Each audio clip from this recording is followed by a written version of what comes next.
Welcome to This Explainer. Today, we're diving straight into the psychological and chronological evolution of Donald Trump, as documented by multiple sources and biographers. We're leaving politics entirely aside today to simply unpack the strategy, the psychology, and the specific playbook that built an empire and ultimately captured a presidency. To wrap our heads around this complex trajectory, we've broken our roadmap down into 5 core eras. First, the killer instinct. Then, building the brand.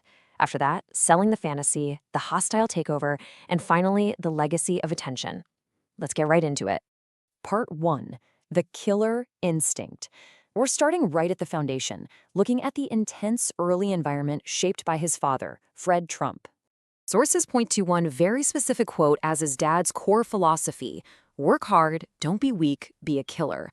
So winning wasn't just a nice goal, right? It was absolutely everything. The source material details how this intense drive started incredibly young. I mean, it even resulted in a young Donald punching his elementary school music teacher in the face. Why? Well, just to stir things up. He felt this deep, overwhelming need to command the room and establish dominance from day one. He learned early on to just say or do whatever is necessary to achieve that winning status.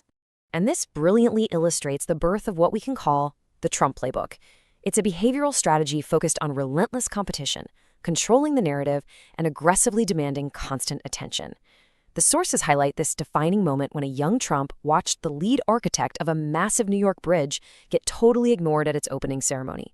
He realized right then and there, if you aren't fighting to put the spotlight on yourself, you're basically just a sucker. You have to demand the stage or someone else is going to take it. When we look at his timeline, from joining the family business in Queens back in 1968 to shifting his focus to Manhattan in the 70s, starring in The Apprentice in 2004, all the way up to being elected 45th U.S. president in 2016, well, it reveals a constant upward hunger for bigger stages over the decades. Every single step was about finding a louder microphone and a larger audience. He was literally always seeking the absolute center of attention, moving from local real estate all the way to the global political theater. Section 2, building the brand. Let's see how this playbook evolves during his transition in the 1970s and 80s from a local developer to a bona fide Manhattan icon. Notice the deliberate rebranding happening here. You had Donald from Queens, who was building outer-borough affordable housing, working firmly in his father's shadow. Sure, he grew up wealthy, but he was working in middle-income housing, and to him, that was just a painfully boring life. He actively sought to cross the river and become Trump the Manhattan elite. He traded practical brick-and-mortar reality for Fifth Avenue glitz, luxury towers, and high-society nightlife, all to escape that shadow entirely. As biographers point out, changing the company name from E. Trump and Son to the Trump Organization was an absolute masterclass in self-marketing. He wasn't just building physical structures anymore. He was building a gleaming, premium persona. The power of his name became a luxurious commodity. He recognized that to conquer Manhattan, he had to look and sound larger than life. But the real test of this new persona came fast. When hit with a 1973 Department of Justice racial discrimination lawsuit regarding his family's apartment rentals, he adopted a very specific legal playbook taught to him by his lawyer, Roy Cohn. Step 1, refuse to settle. Step 2, countersue for $100 million. And Step 3, claim victory without ever admitting guilt. Instead of quietly settling like most lawyers advised, he fought back aggressively. It taught him a lifelong lesson that he carries to this day: never, ever admit a mistake. Part 3. Selling the fantasy. Entering the 80s and 90s, he transforms into a hyper-capitalist symbol, shifting his business from physical reality to pure perception. I play to people's fantasies. People want to believe that something is the biggest and the greatest. That was a crucial turning point. He realized that Americans love celebrity above almost anything else. If you can sell them a grand fantasy, reality takes a backseat. He actively manipulated the New York tabloids, trading endless drama for front-page coverage. The sources even recount how he'd occasionally call reporters using a fake name, John Barron, pretending to be his own PR guy, literally just to inflate estimates of his wealth. And you know what? It worked. Perception entirely became his reality. But behind those tabloid covers and the gold-plated image, a massive disaster was looming. $3 billion. That amount of debt almost completely ruined him in the 1990s. The recession hit his heavily leveraged casinos and real estate empire incredibly hard.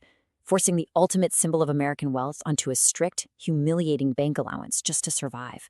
The reality was dangerously close to shattering that carefully crafted fantasy. Yet, he framed this near collapse as a triumphant, heroic redemption story, which he encapsulated perfectly in his book, The Art of the Comeback. He masterfully deployed this narrative, learning a vital secret about the American public. People absolutely love a comeback story, regardless of what the underlying financial facts actually say. Projecting total confidence is often enough to just keep the brand alive. He then pivoted his entire strategy to build a licensing empire. Instead of taking on the massive physical risks of real estate development, he simply licensed his name to everything. We're talking Trump Shuttle, Trump the Game, Trump Vodka, Trump Steaks, Trump Ice, and of course, reality TV. The Apprentice beamed him into millions of homes as the ultimate infallible boss. It completely rejuvenated his brand, monetized his fame without the risk, and cemented his status as a permanent cultural icon. Section 4, the hostile takeover. This brings us right to his political rise, where he applies his real estate and media playbook directly to the Republican Party. Looking at his political trajectory, sources detail how he used the exact same tabloid strategies to dominate the political media cycle. By loudly amplifying those controversial birther claims in 2011 against Barack Obama, he captured the attention of a frustrated base and surged in Republican polls. Controlling the narrative eventually culminated in his famous 2015 escalator descent at Trump Tower, setting the perfect stage for his shocking 2016 election night upset, an outcome almost no one in the political establishment believed was actually possible. He didn't just run a campaign. He engineered a hostile takeover by connecting directly with voters over genuine grievances. A stagnant economy, disadvantageous trade deals, huge frustration with the political establishment, and a deep desire for a fighter. Sources explain that he leaned into the exact same anti-establishment, hyper-aggressive energy he honed in the Manhattan real estate wars. He simply voiced the things typical politicians wouldn't dare say, resonating with a base that felt entirely left behind. I could stand in the middle of Fifth Avenue and shoot somebody, and I wouldn't lose voters. This famous quote brilliantly illustrates his realization that he had developed what analysts call plot armor. He could survive scandals that would have instantly sunk anyone else in the political establishment. By refusing to fold, apologize, or step down, he projected an unbreakable strength to voters who were desperate for someone who would just keep fighting. Section 5. The Legacy of Attention. Let's move into our final section and see how all of this builds into his ultimate legacy. Observers and biographers constantly ask this one crucial question: why did he really run? They consistently point to a much deeper psychological motivation than just political policy or strict ideological belief. The answer lies right in the very foundation of the playbook we've been unpacking today. The sources suggest his campaign was fueled by deep-seated core motivations: a burning desire to prove his critics wrong, a need to humiliate the mainstream media and coastal elites, and most importantly, the lifelong need to prove to his late father that he was the ultimate killer. He wanted to force the same elites who mocked his outer-borough roots in flashy buildings to finally respect his absolute dominance on the world stage. Whether loved or hated, sources agree his objective impact was profound. By grabbing hold of the fault lines in American society and ripping them wide open, he forever altered the nation. He bypassed traditional systems entirely, speaking directly to the public's deepest fears and grandest fantasies, utilizing the exact same strategies that built his business empire to reshape an entire country. So, I'll leave you with this provocative question to think about.